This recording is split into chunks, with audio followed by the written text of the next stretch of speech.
Derivatives trading involves substantial risk of loss and is not suitable for all investors. Past performance is not necessarily indicative of future results. So stressful when the world's on fire. Good God. I can't look at this, guys. Like, my strategy is you buy it and you hope that you got a good spot. Yeah, but we all think you're crazy. You don't fight this. No way. The markets are freaking out and you don't think that anything is wrong? Come back tomorrow and I'll lose it all. Should be fine. Oh man, I thought I had a few more seconds. Hold on. Let me.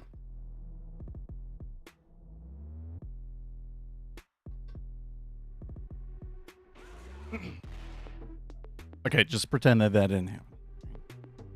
Guys, it is a new week. We're kind of coming into the end of the month-ish time.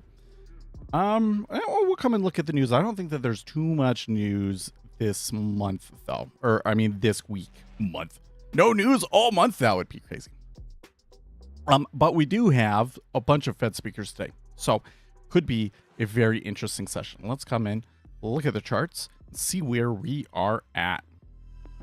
So, here we got the ZN. Not much of a change over the weekend. It was slightly down on Friday. But, you know, mostly these big 2-day down move after the Federal Reserve meeting.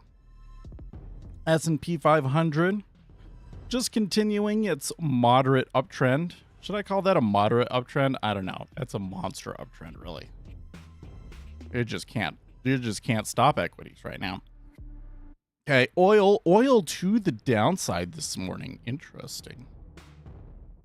And then we got gold. Ooh, look at gold. Just blistering new highs. And what about silver? Silver as well. Kappa, a little bit mixed. You know, there was kind of like at the beginning of the session, some positivity on China that they kind of moderated. So here's the Japanese yen. Apparently there is some politics going on in Japan, but it doesn't look like it's resulted in too much, a little bit of a downside and then back up. And the dollar recovered a lot of its weakness from post FOMC. So we're still not 100% sure what that was about, but it looks to me like it was primarily liquidity demands that somebody wanted to come into the dollar. Oh, wait. I'm remembering this all wrong. The whole thing was that there was like insane dollar strength. Yeah, that was this. Okay, but we're moderating a little bit. Still, I think that was like somebody moving their dollars over for some sort of a basis trade.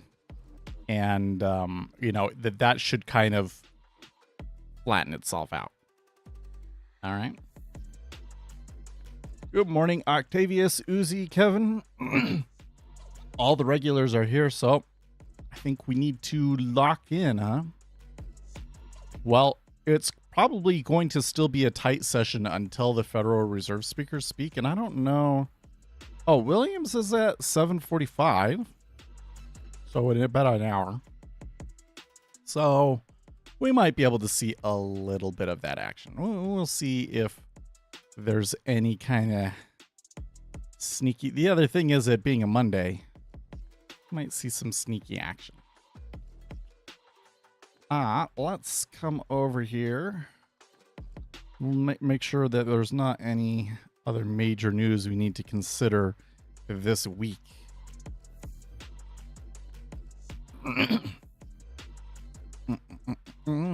Okay, we do have some PMIs tomorrow. Powell will be speaking, due to speak at the Chamber of Economic Outlook at the Greater Province Chamber of Commerce of Economic Outlook luncheon in Rhode Island. Audience questions expected. Okay, so that could be significant.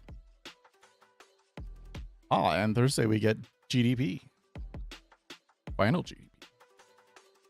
And core PCE. Okay, so it's, I'd say it's a decently packed economic. Does that mean that next week? No, because then we do have non-farms next Friday. Or rather, the Friday after this Friday.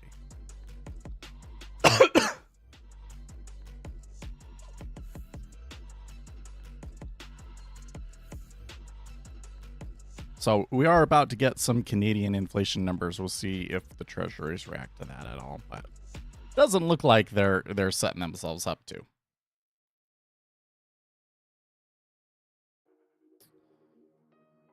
Guess we'll browse around. Oracle will secure TikTok's algorithm in Trump deal. Okay. Man, Oracle stock has been that move is just bonkers.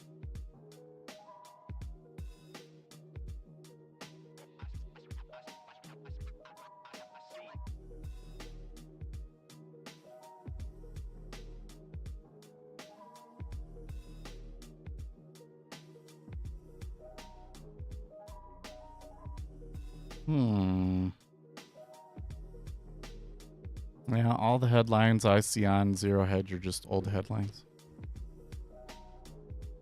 Kind of feels to me, by the way, good morning, Apol and Ray. It kind of feels to me that everything was really quiet over the weekend because of Charlie Kirk's funeral.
Was one sizable memorial? Yeah, it was. They were saying like 300,000 people?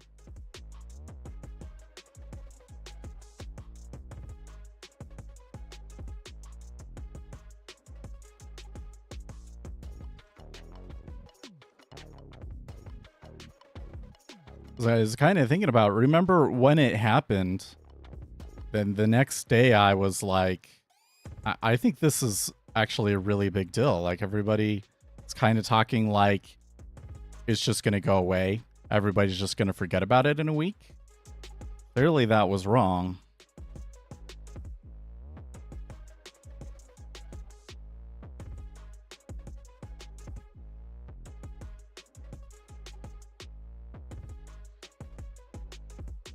Oh, the question will remain, what are the practical political implications, which we're not able to see until we have an election, and just see like which kind of demographics changed and things like that.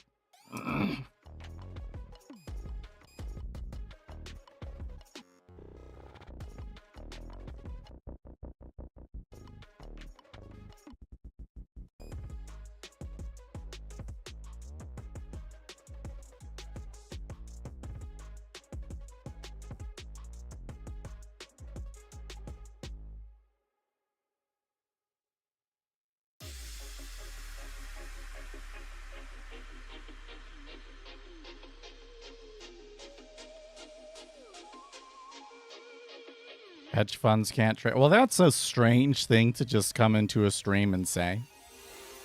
Okay.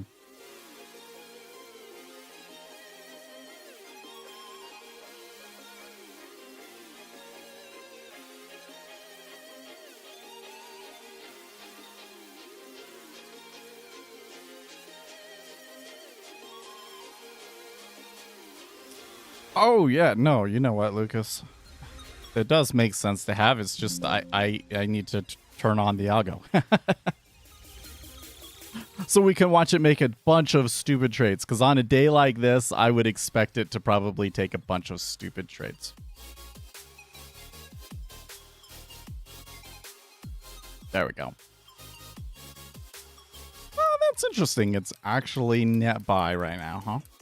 Okay.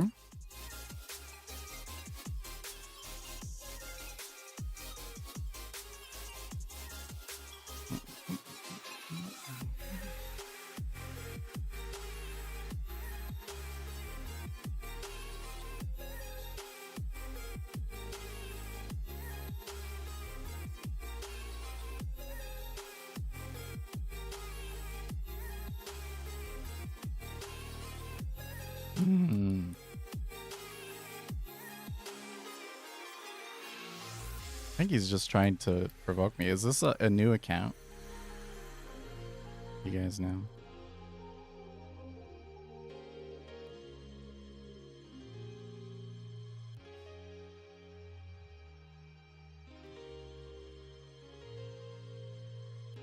No, it's not a brand new account.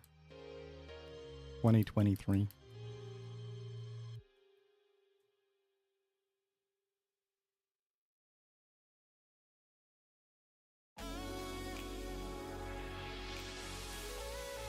Octavius is pretty slow on inside day. Yeah, so the thing is, again, we're expected to get the, what would we call it? Rebuttal from Trump's new pick. Sorry, what is his name? Moran.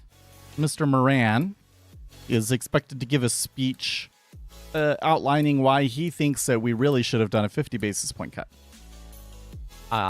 And I think that that's going to be interesting and potentially market moving.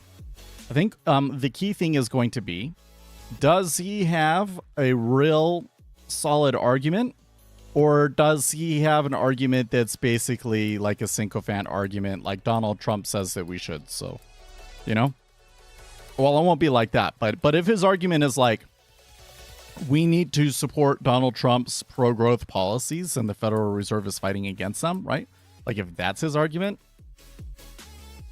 reaction is going to be totally different than if it goes in and he says, well, based on this, and this.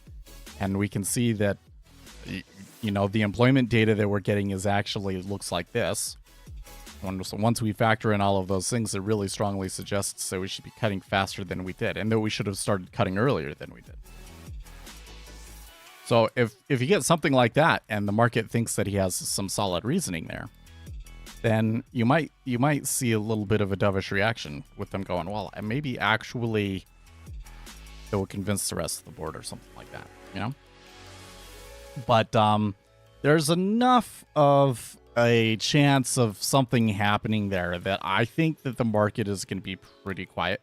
And we do have other Fed speakers speaking today as well. So, man, the spammers are out in force this morning. What the heck?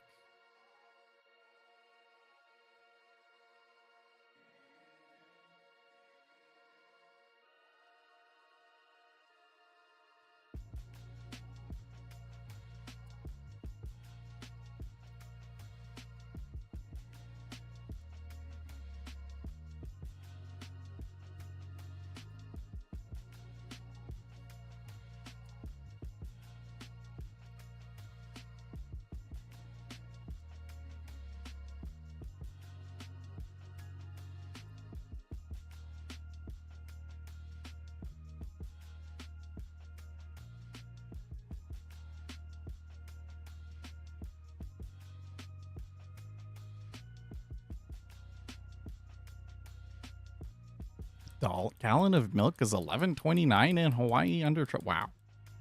That is crazy.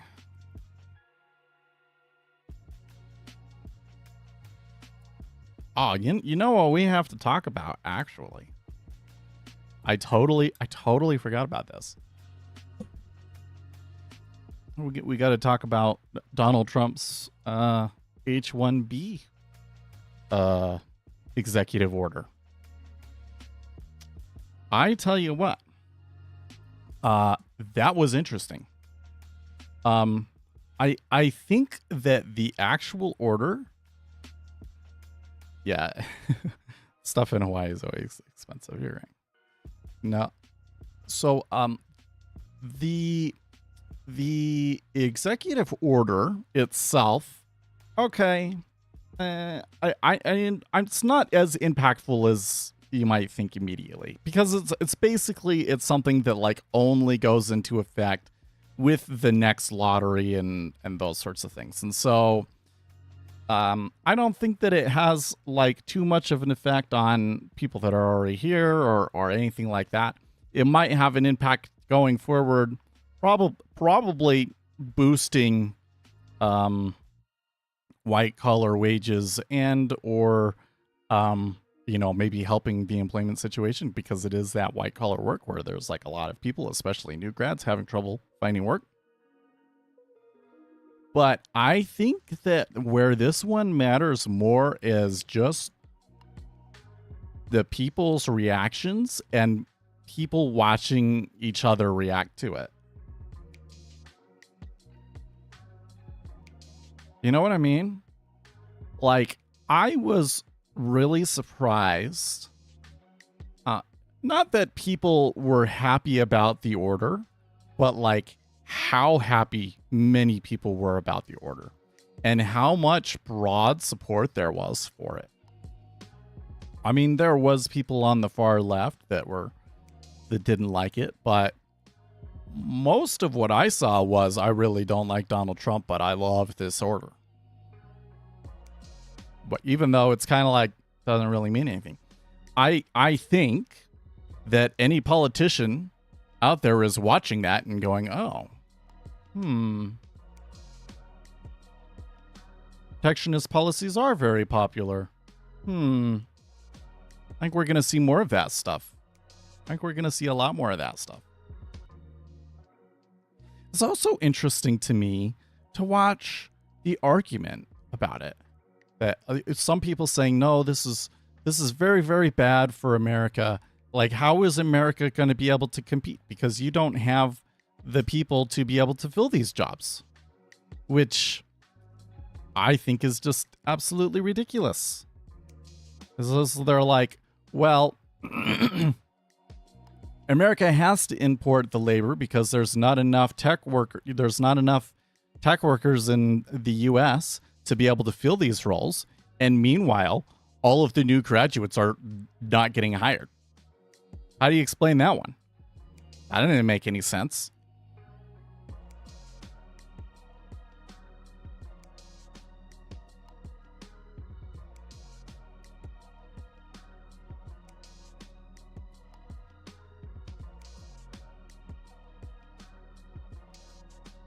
Oh, it's fine. It's fine, Franish. Plus, we're talking about economics.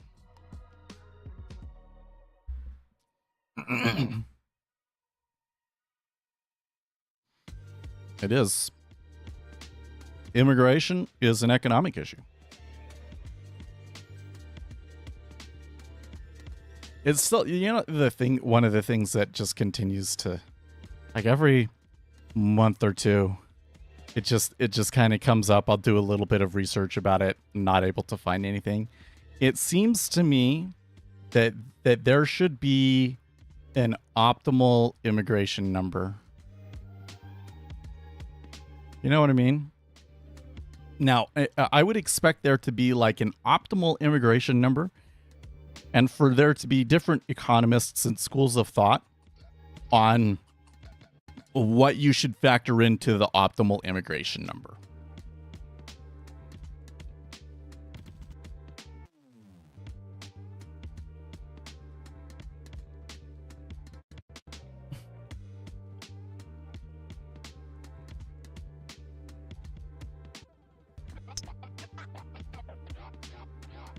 I'm pretty sure what A. Paul just said there is a joke, but then he said in Illinois, and I'm like, are you talking about something?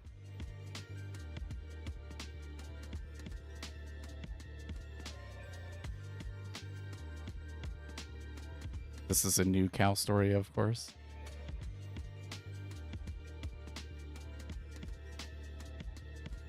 Truck carrying 126 cows overturns on I-65. What?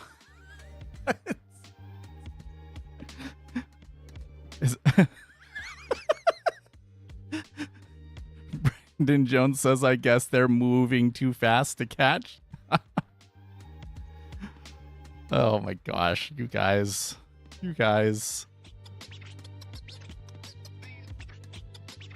That is a crazy store.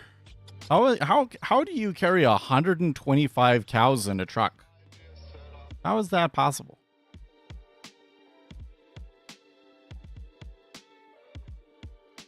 Only 2 cows were injured? What? You know what? I'm moving on. I have no clue what's going on there.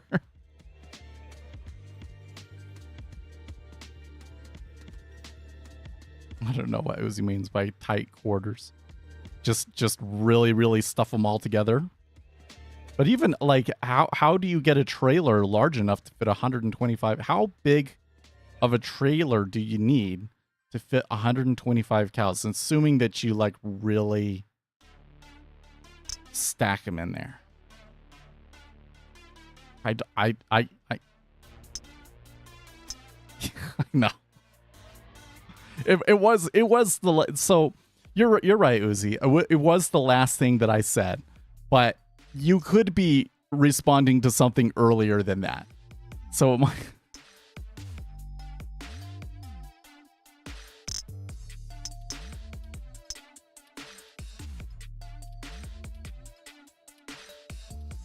A. Paul says it's all skill.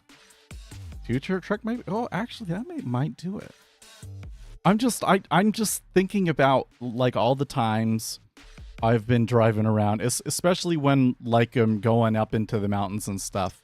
And you'll definitely see trailers with cows and even big trailers with lots of cows or horses on it. But I just can't imagine one that would carry 125 cows.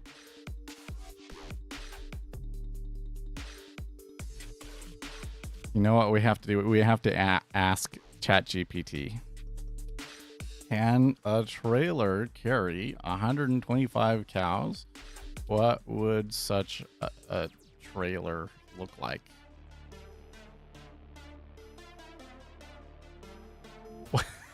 It's trying to treat it like a math problem. Transport standards recommend 12 to 20 square feet per cow.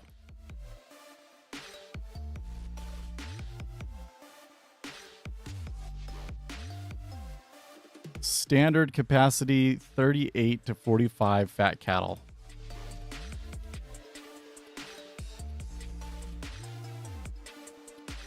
It wouldn't be one trailer, it would be a convoy of 3 or 4 53 feet livestock semi-trailers. Maybe it was not a truck. Maybe it was... hold on. Where are we coming back? So this is what we've been reduced to.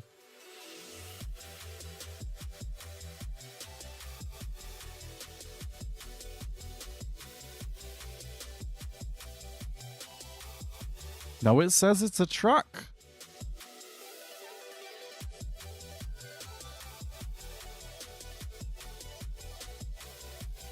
Oh, what?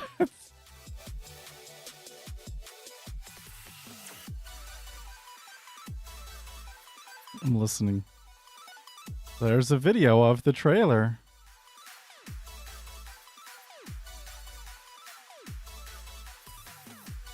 That is not 125 cows.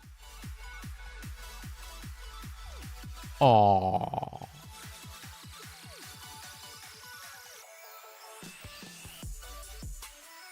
They're not full-size cows. They're little baby cows.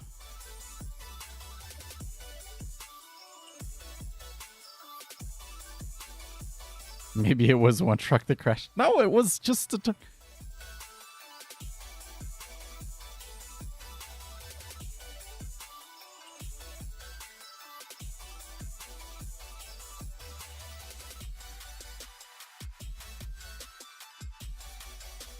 There it is. It's just one really big long trailer. I mean, I've seen trailers like that. There's no way that a trailer like that fits 125 cows. We must be exaggerating the number of cows. I don't know, man. I feel like I'm seeing if City Boy touches first donkey. Okay. I bet I see more cows and cattle and stuff like that being transported around than most of you guys do.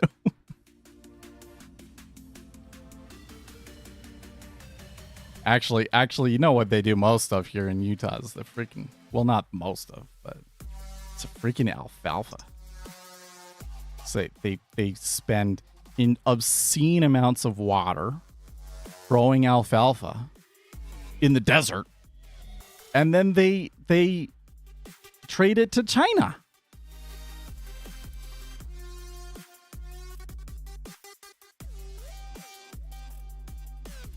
This is one of the many incidents we've had with cows. Okay. I'm just surprised that you can fit that trailer like that, which I do see. Can fit that many cows in it. I've had a trailer like that fit like a dozen cows. Oh wow, that was a big quick move up there. What was that about?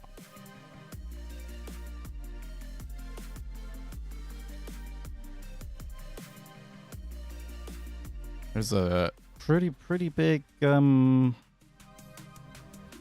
relatively speaking, relatively big change in cumulative delta 2. Maybe we should pay attention. They're gonna hit 28.5. Sure looks like it. Okay. Yeah. Let me come back over here. Okay, we are seeing some spread. We are seeing some steepening here. That's actually kind of weird. Okay.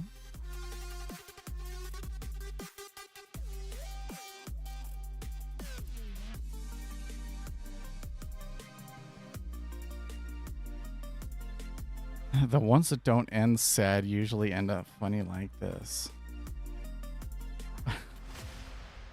Well, I don't think it's funny. What's funny is that a truck can carry that many cows. But they looked like baby cows. They looked small.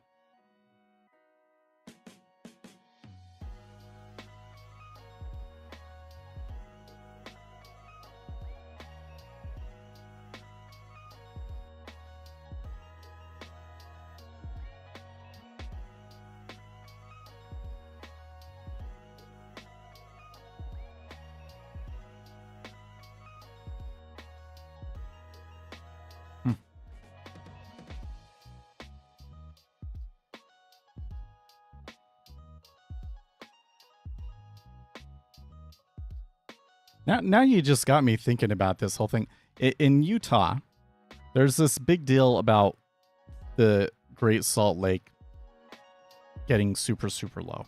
Like there's a certain level that it's like an ecological disaster if it's below.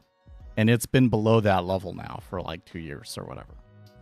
And so one of the plans that is being floated around is to basically block off one arm of the lake so that the other arm of the lake stays above that level. Instead of like telling all the alfalfa farms to get out of here. And it's a big deal over here. So all of the, I tell you what, man, when you read Reddit, that sounds like a darn good idea. I don't know if it is. Like, I don't know if that's a terrible idea. Like, you could do that to kind of mitigate the damage. But it really sounds to me like they're doing that so that it so that they don't get the headlines. That there's no intention to actually change the water in the area and you know, take some of the water away from these farms that are using way too much water to do stupid things.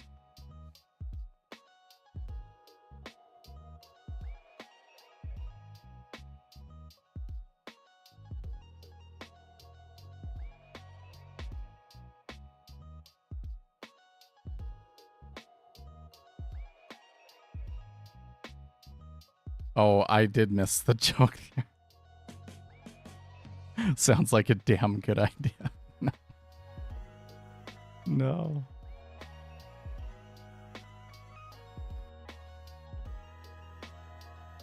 This is serious business, Apol. No, dude, whenever it comes up on like Reddit, like all of the comments are like, I'm gonna have to move away. And that part kind of triggers. I'm always like, okay, good, get out of here. Like,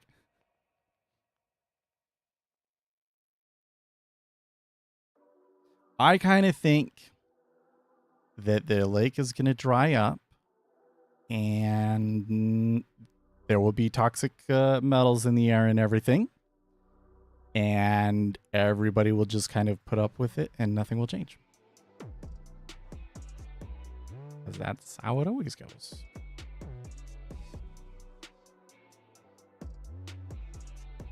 Oh, party shut down. Ah, that's the other thing I was reading. So there's a government shutdown on the 29th.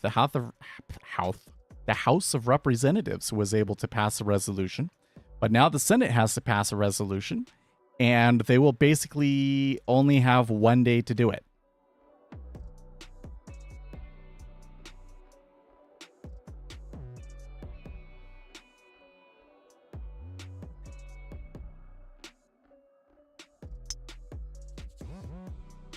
A little boost of volume that we saw in the treasuries kind of sputtered out, but we're still only one tick away from that, so it could turn back on really quickly. We'll see if anything happens. Ah, yes, today they're going to host a major press conference on autism. So I'm going to bet you on that one that what they're going to do is they're going to come out and they're going to say that the rise in autism has something to do with methylfolate. That's my prediction on that one. Ah, yeah, Tylenol usage during birth will probably also factor in, yes, because they're, you know, I don't know about that one. Yeah, because there was a study about that in the last year. There's a study that came out about that in the last year. But I don't know, man.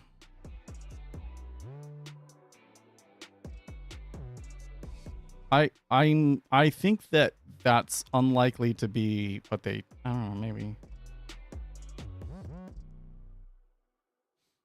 I don't know, maybe I'm wrong. One of the things that kind of always weirds me out is like, autism is a serious condition, you know, like it really just takes over everything, you know, like it's basically, we're still not coming to terms with it, but like I basically just can't do anything normal, you know. It would be nice to go on a vacation. I don't think that I can really go on a real vacation. I would have to leave Asher with my parents for a week. There's no way. There's no way. You know, it's kind of crazy that I can never get a break, but like, I really don't think that anybody else could handle, you know, or rather, I don't think anybody could handle them for a week. So then it's kind of crazy that we have to handle them all the time, but that's the way that it is, right? So it just boggles my mind that everybody seems to think that like, oh, well, all you've got to do is give them the right food or something like that, and then he'll be fine. No, it doesn't work like that. It's a developmental condition. So even if there was some sort of toxin in the environment or something like that, you remove that, he'll start to progress, but he'll still never be the same. Oh, it makes me so sad to think about. Maybe I should stop thinking about this. You know what's kind of sad to me is that he's getting to the point where he can kind of communicate more seriously, but he can't use words, and I can see it causing him pain now, emotional pain. Yesterday, we went to the park to throw my boomerang, which I finally did get the boomerang to come back in a order submitted. Good. Ooh. Whoa. What's this? Well, I tell you what, the algorithm sure caught a good... Oh, no. Ooh, okay, so in the Wall Street Journal, Bostic has published a story saying that he sees little reason to continue cutting rates for now. That, I think, is pretty sad. Because wasn't Bostic one of the people that early on was kind of saying, we need to cut? That's significant. So I was wondering, where did it get short from? Oh, it looks like it got 26. It was a little bit too late.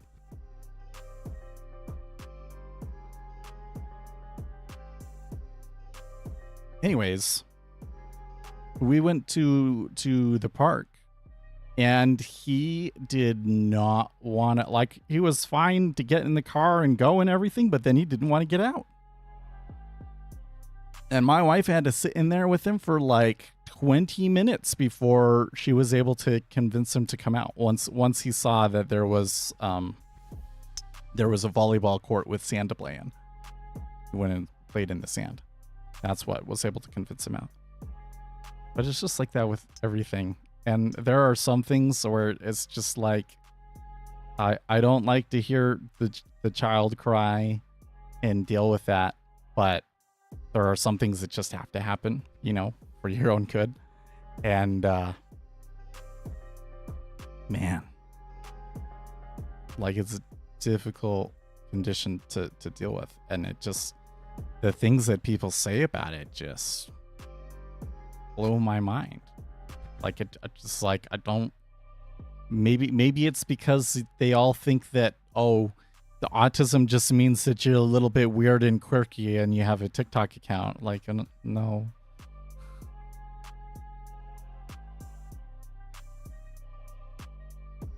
No, autism means probably will never be able to support himself.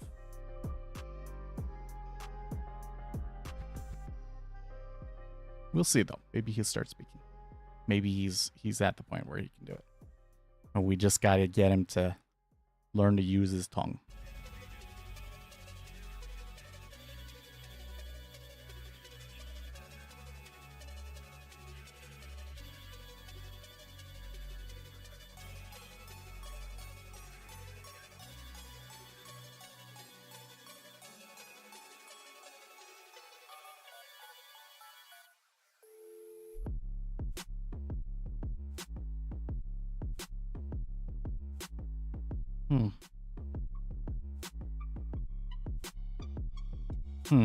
Okay, so Bostic says that he only put in one rate cut for the year,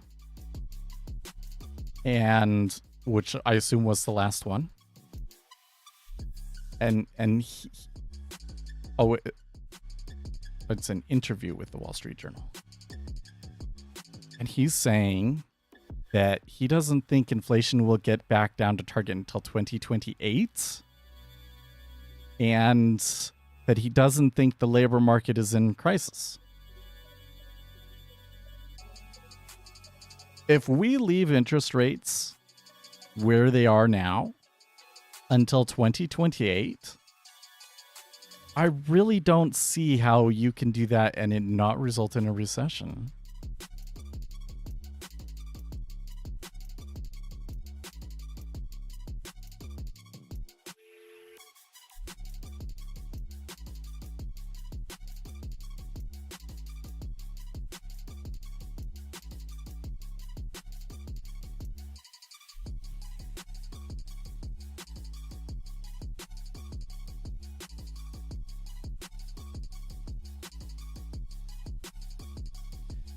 one of the things that I find a little bit frustrating with this robot is that I was kind of hoping in situations like this that it would detect the imbalance and get in earlier. And then those situations where it's like, well, it was a good trade, but you just weren't in it early enough to be able to take much of a profit on it. And we wouldn't get stuck in that. But it seems like most of the time that the algo gets in and stuck at the same place that I do. So it's not any better. At least not on this kind of a play.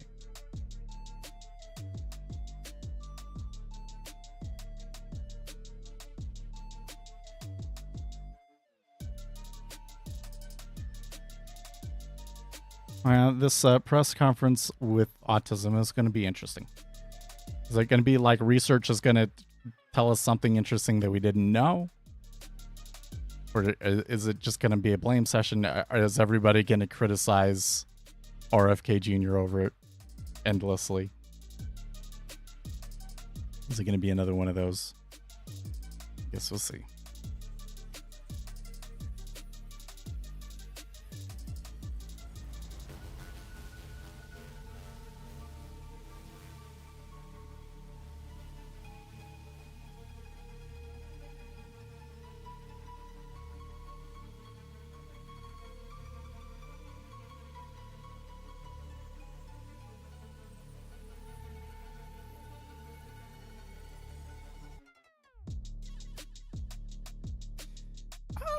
The market definitely moved down on it and everything, but they're coming back up to the top. I kind of feel like that Bostic's comments are more important, more significant than that. Just blow it off that quickly, but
that was a good sneeze. That was such a good sneeze. I think I might do it again. Nope, I think we're good.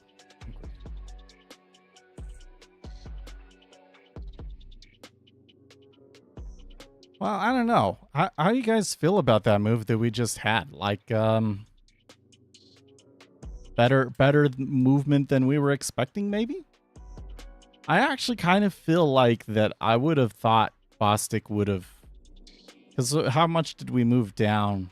6 ticks? 5, 6 ticks? I kind of thought that that would do more than that. But we'll see.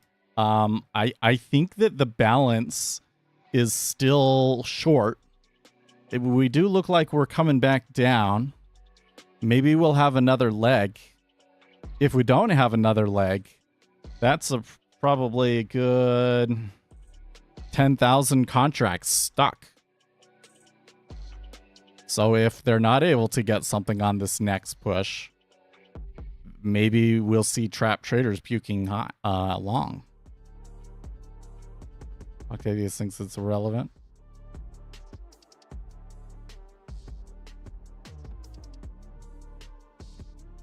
I like Bostic was one of the more dovish members.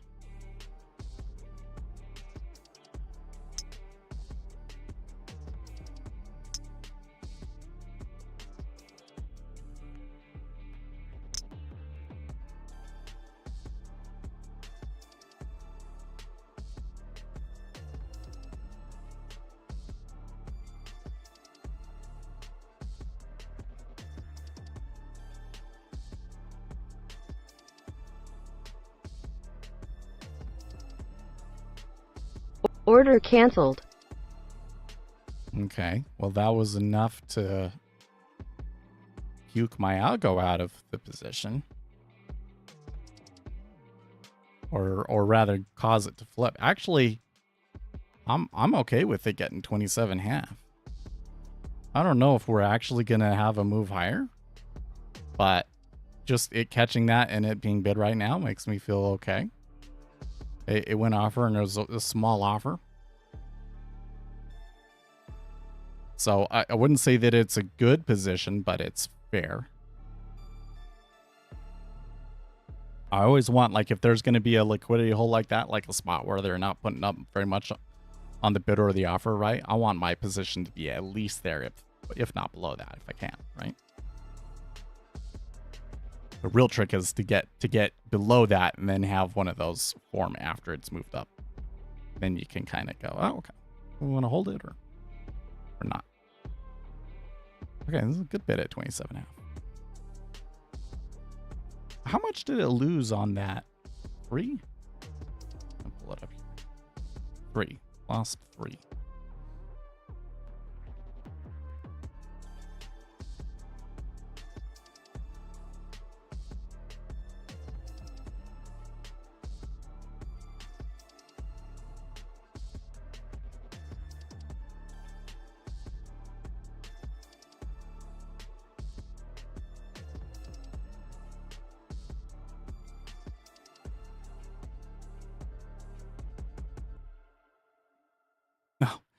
I'm going through my tabs and like closing my old tabs.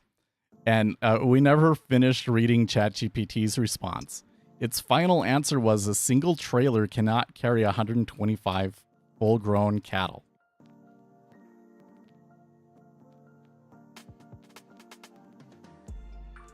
What if they were smaller juvenile cattle? I don't know how to spell juvenile.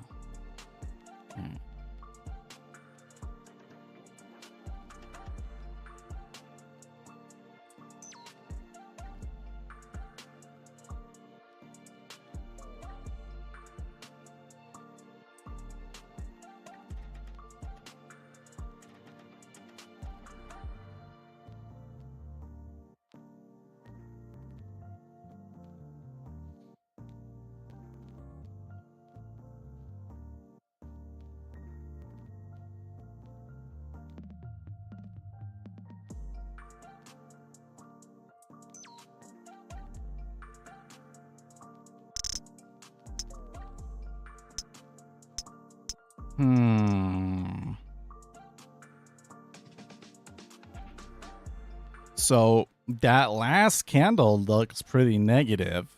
We were getting a lot of clicking, but it's still only not really putting a big offer at 27.5.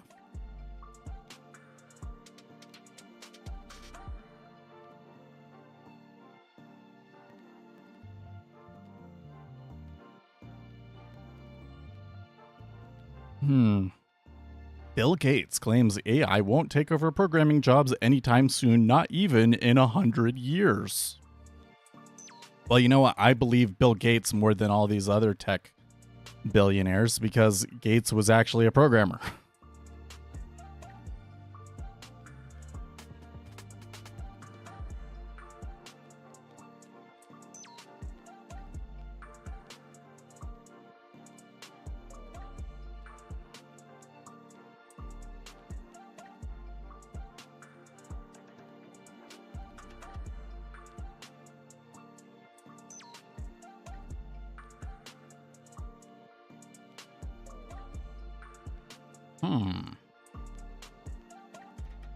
Which U.S. states could hypothetically survive as their own countries?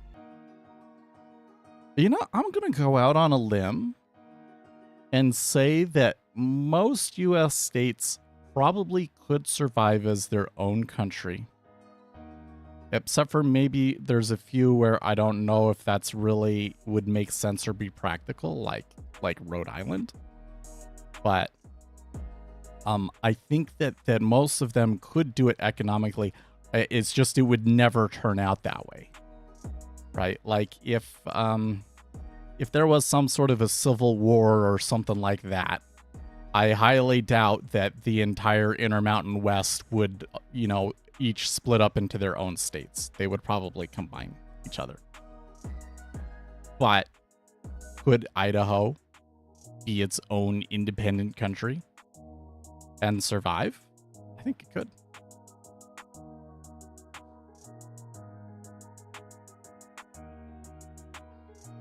I think people overestimate this whole effect, like, some states take more in government funding than they give and things like that. Well, each state still generates a lot of GDP. And usually the reason why it's like some states receive more is because they put more military stuff and so forth out in rural areas. Doesn't mean that they're completely dependent on those things.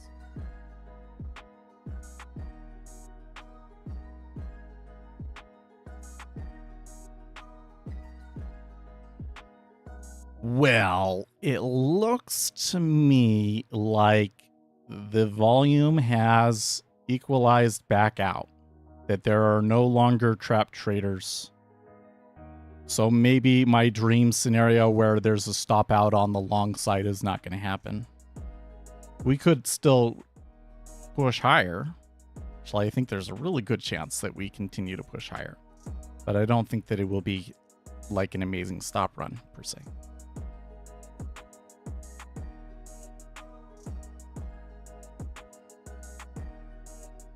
I'm even talking about this state thing. I'm just putting myself on the record for some crazy scenario that should never happen. But if it did happen, I would be embarrassed.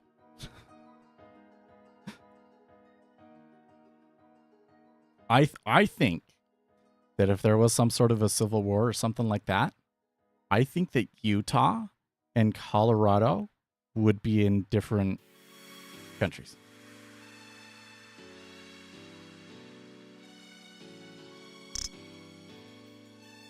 I think Utah and Colorado and California would be in different countries. And depending on how that split out, I suppose there could be a scenario where Utah and Colorado are in a country, but then California would be in a different country. Right? But depending on how it sorted itself out, you could see like a really, really nasty war over water rights. That's what concerns me, if there was a civil war. We shouldn't use that word on YouTube. That's not going to happen.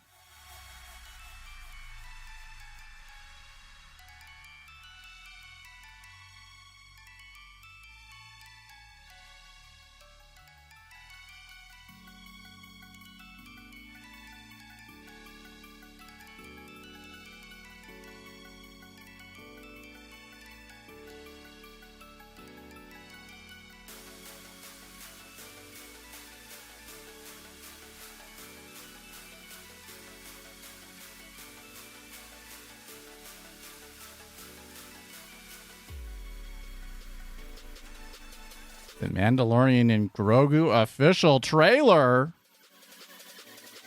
You know what? I'm gonna have to watch that. Hold on, guys.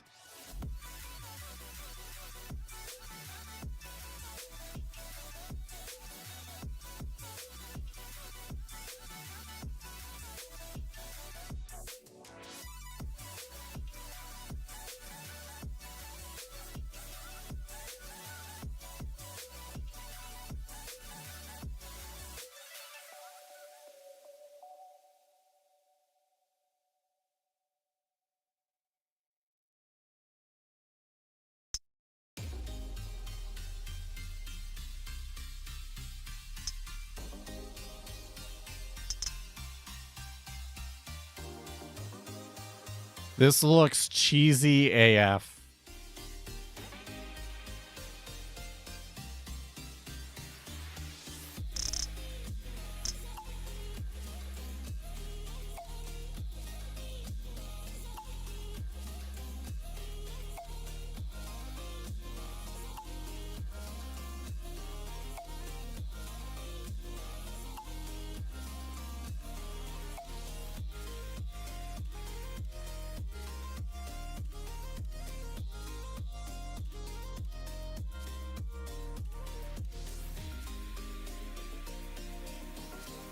That was a good uptick.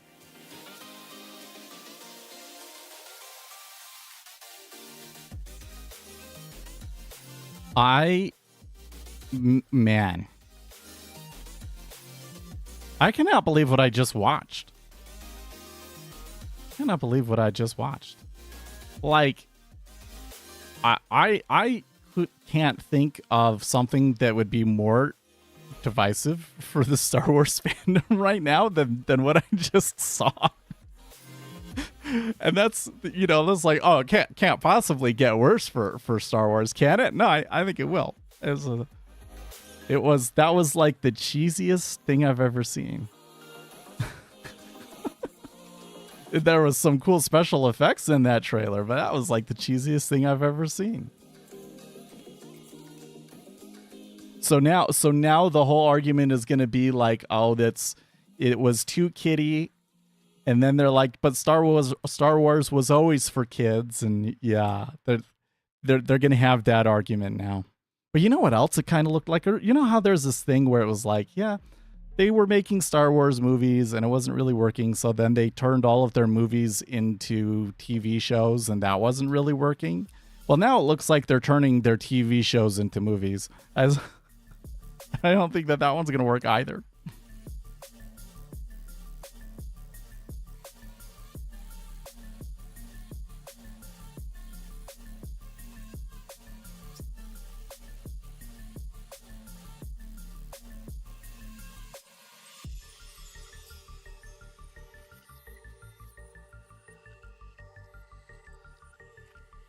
I can't believe that's the actual title. Yeah.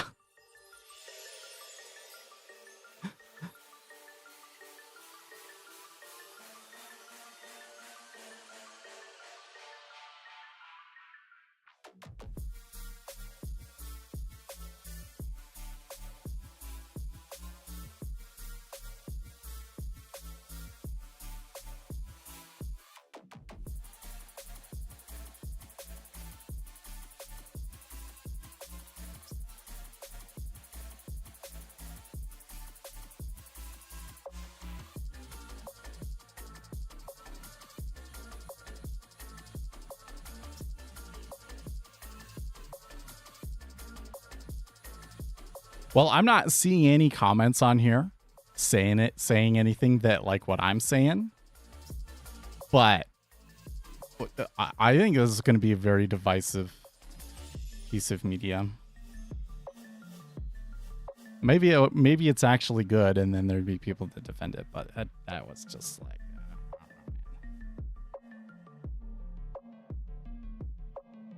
May 22nd, 2026, filmed for IMAX. What?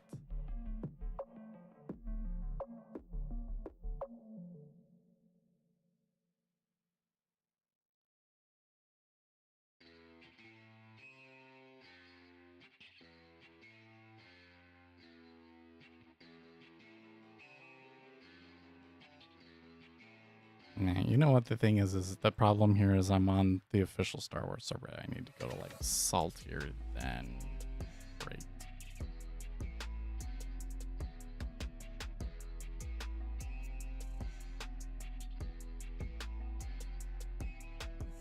What? No, I don't think it's that. I think it's with a C.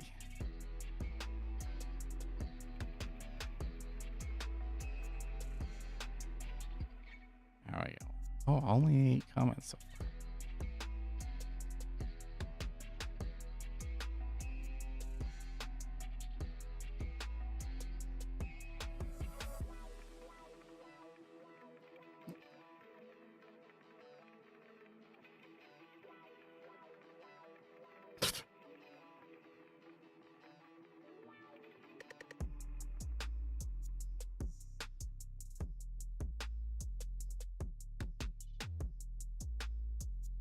Okay, so they got a good offer at 27.5 now.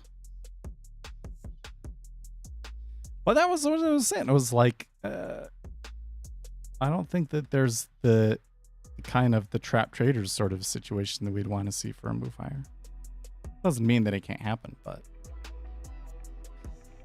we're also not seeing any kind of a large meta order, so course, they're just going to chop around and the robot's not going to be able to make anything.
I should note on this last downtick that we are starting to see the Japanese yen take a bit of a hit. So I'm kind of wondering if it's going to go to the other side of the range now.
What do you call something when it's like you have like an oil field or like a mineral deposit, you know, and you think, oh, it's tapped out, like there's no more oil left in that, and then you find a whole new section. What would you call that? You've discovered a whole new reserve, a whole new. Are you long or short? My algorithm is long the 10-year, but I wouldn't try following it. I personally do not feel comfortable with the decisions the algo makes, and I would expect it to make bad trades in this kind of conditions. Reserve. Oh, no.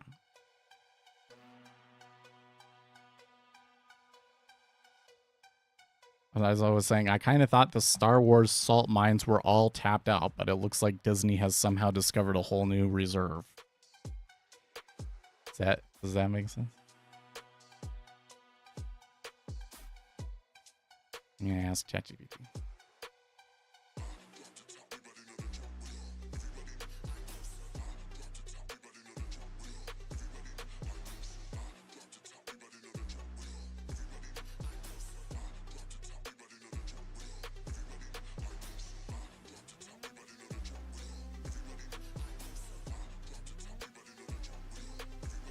Ah, but Disney just struck a fresh vein.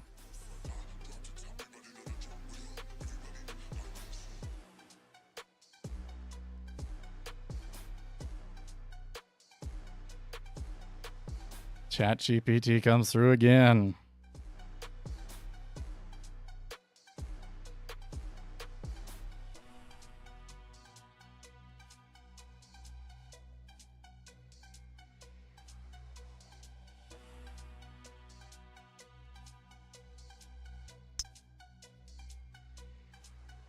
Oh, you did say Uzi said vein too. Oh, that's good.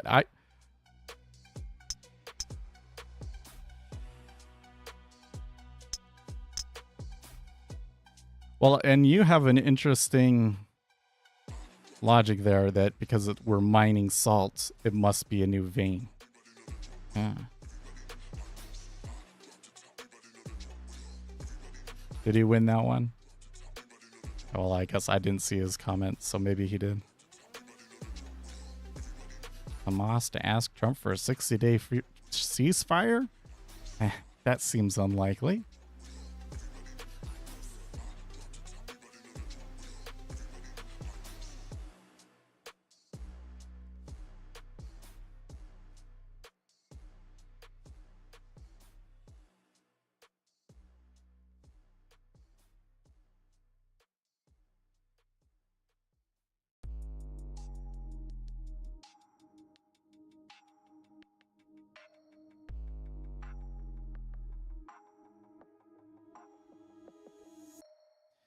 Man, I feel like I have such a strange relationship with artificial intelligence now, because man, it can do the most amazing things sometimes where I'm really having a hard time coming up like writer's block, like there knows something about this sentence isn't quite right, and like how can I word it better? And ChatGPT will just come up with the best suggestions. And sometimes when there's a piece of research and I'm having a hard time finding anything, and ChatGPT can find it. So like I really love using ChatGPT. And yet when I'm at work and I'm programming, I am like, why are these things so stupid? Like, they help. I think most of the time it helps. But I feel like I'm just like a slave driver the whole time, you know? Yelling at LLMs all day.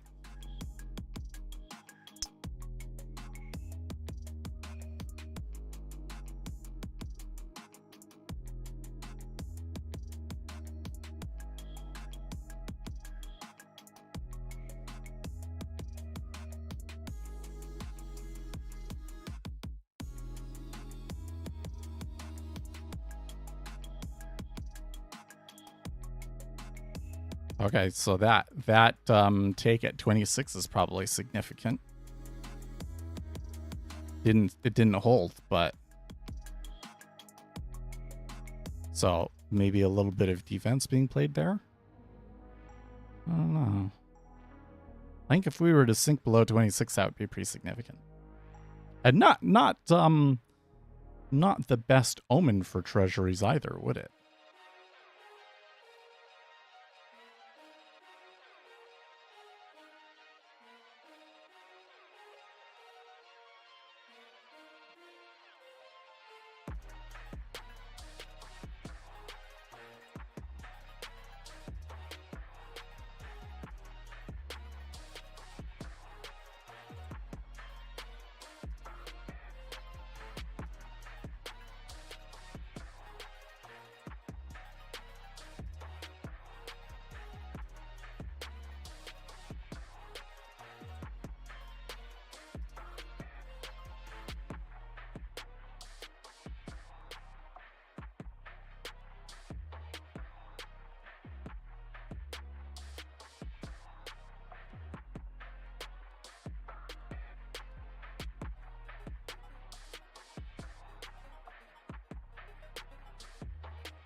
A good offer at 26 now. I'm actually surprised the robot hasn't given up on that one. Well, it hasn't been long enough. It's actually only been 30 minutes. Yeah, that's interesting. I certainly would have given up on it, wouldn't I?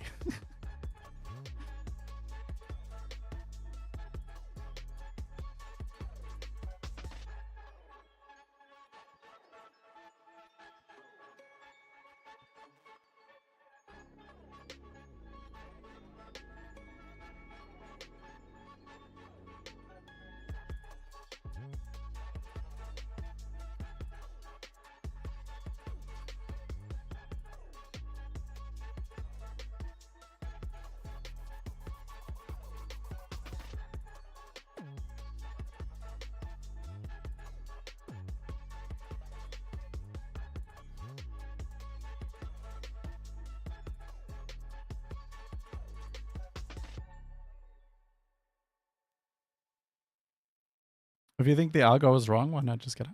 Well, because we're collecting data.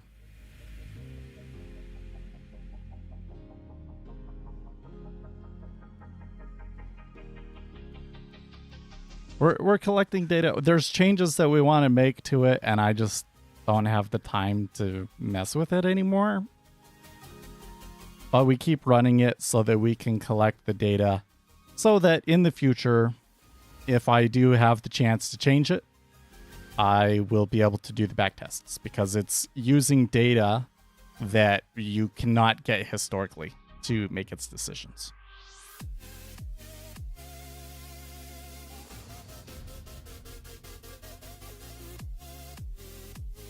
The bigger problem is that I normally wouldn't want to trade it in a situation in a day like this. So we expect it to be very, very small range and pretty choppy, and that's when it's going to do the worst. It does the best when you get good, strong trends. What kind of data? So it is, one part is the order flow data. So it is looking at, so if you have volume come in, right? Say there was volume at 25.5.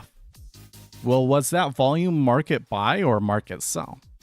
Well, because I know what the current best bid, best offer is, I can see that the best offer is at 25.5. Ergo, any volume at 25.5 must be buy volume.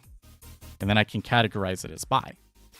And that's the primary thing that the algo is using to make its decisions. But it is also using the imbalance between the market depth, looking at it like, okay, 25.5 has 4,000 and 25 only has 250. It's also using that to determine whether to use a market order or a limit order. So those are two things that you cannot always get historically. There is like tick replay, but there's a difference between what the tick replay shows live and historically, and I found that it matters to the backtesting. So that's why I have all of these indicators that you can get from Speculator Seth that will save and cache that data so that you can run a historical backtest on it. So by running the algorithm, that causes it to go and run all those calculations.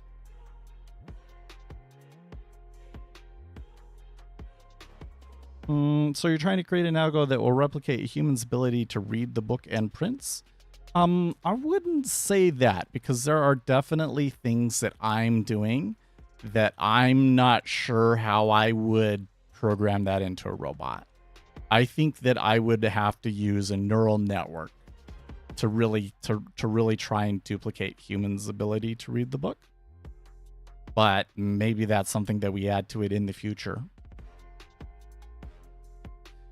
But really what I want to do is I think that I might be able to use like a random forest to be able to say, based on a couple of other conditions that we probably need to add in, you know, favor or how would I put this? This is just like a signal, long or short, but really what we want is something that is like, how sure am I that it's going to continue going up or down based on the factors that I give it? And I'm hoping that a random forest could help sort that out.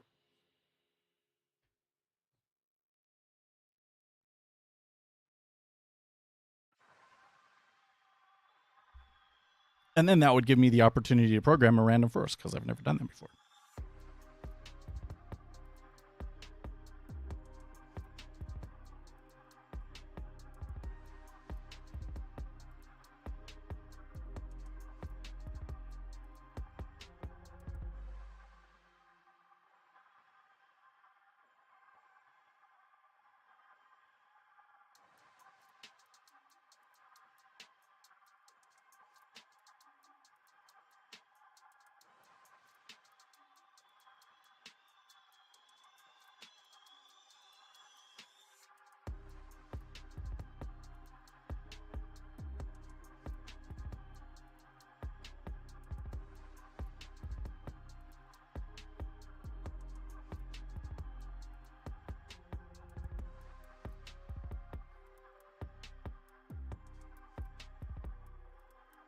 I also want to make an algo that tries to duplicate what we do with the news.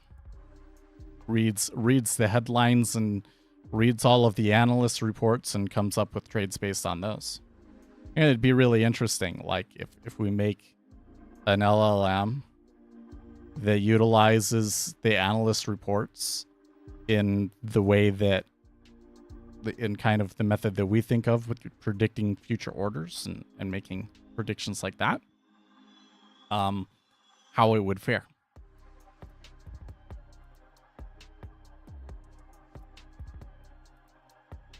But again, don't really have enough time.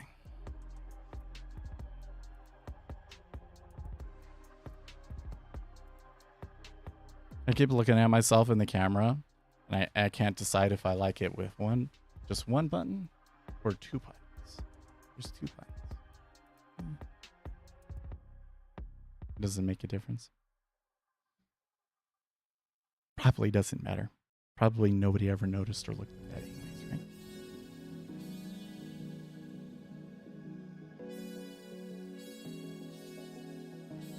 Well, I don't know. I do kind of feel like in the end that we're more likely to break the bottom end of this range than the top end of this range. Because I think that the market is still very skeptical about continued rate cuts. The market is still too concerned about inflation.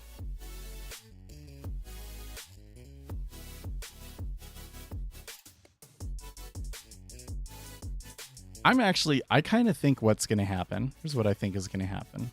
I think that we'll get another rate cut. Either this next meeting or the one after that. And then they'll kind of hold off. And then when they hold off, they'll come back into another soft spot and go like, oh yeah, actually, we definitely need to cut interest rate. Okay, 25. Huh. My new squawk is just noting that all of the crypto names are down this morning. And there was a pretty big drop, like at the beginning of the session in Bitcoin. Was it the beginning of the session? I don't know. It was earlier. It wasn't something that we noticed when we did our synopsis of. Oh, because I didn't even look at Bitcoin. Wow. Okay. When you look at it from that chart, it's kind of a little bit, something weird's going on over there.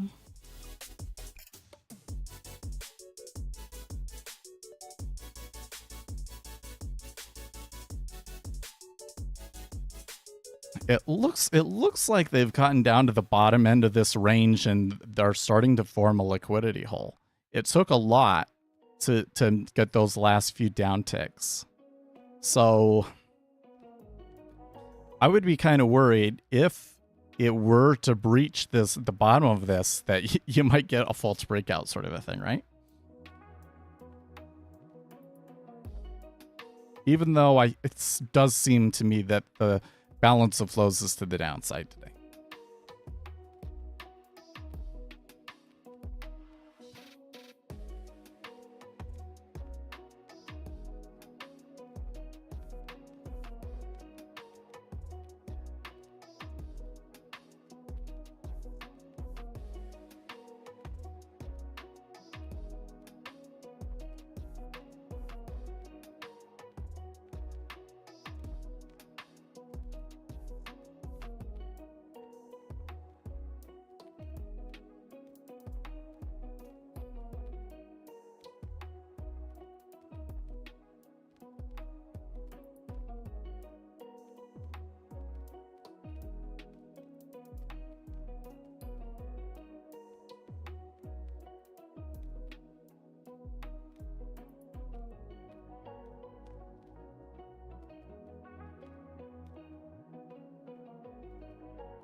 Well, it backed off there.